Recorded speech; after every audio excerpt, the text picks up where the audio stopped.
Bacil Metis.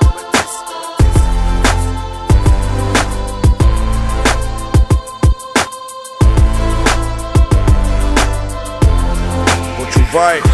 Na začiatku bol plán smelý, spraviť čo tu není, postaviť väžu, ktorej stavba skončila by v nebi. Čo vyzeralo ľahko, nakoniec ľahké není. Stavba, ktorá rýchlo rastla, veľmi rýchlo padla k zemi. Jeden jazyk, jedna cesta, ľudia z rovnakého mesta. Každý sa snažil, makal, robil svoju prácu, nikto nestal. Všetci mysleli, že keď začali, už nemôžu prestať, a že za ich pýchu ich nikto nikdy nemôže trestať. Začal kúsok a boli by na vrchole, spoločne stáli na vrchu a kývali tým dole. Rokmi postupne menili sa tu ich pracovné role, stále spolu v jednom kole, o to častejšie v nejakom spore. Prestali si rozumieť, každý chcel mať všetko hneď. 6 jazykov, jedna reč, zrazu bolo všetko preč. Stavba, ktorá názov nikdy nedostala, pretože sa nikdy v živote nedostávala. Hej, Babylon, toto je Babylon.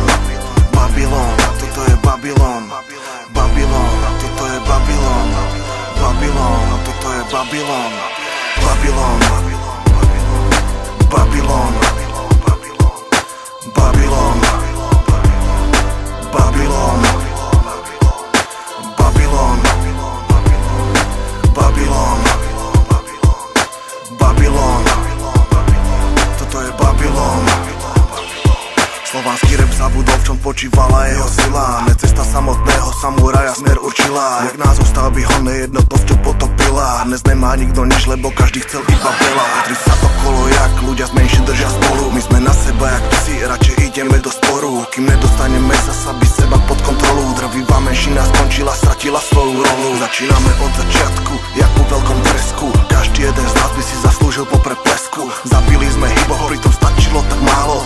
Mohli sme byť tip-top, až je to za to stálo. Že v jednote je sila, vedel už král Kristov. Je to aj futbalista, keď vstupuje na ihrisko. Že dva sú viac jak jeden, to vie už aj malé decko. Preto pre spoločnú vec ide Česko aj Slovensko.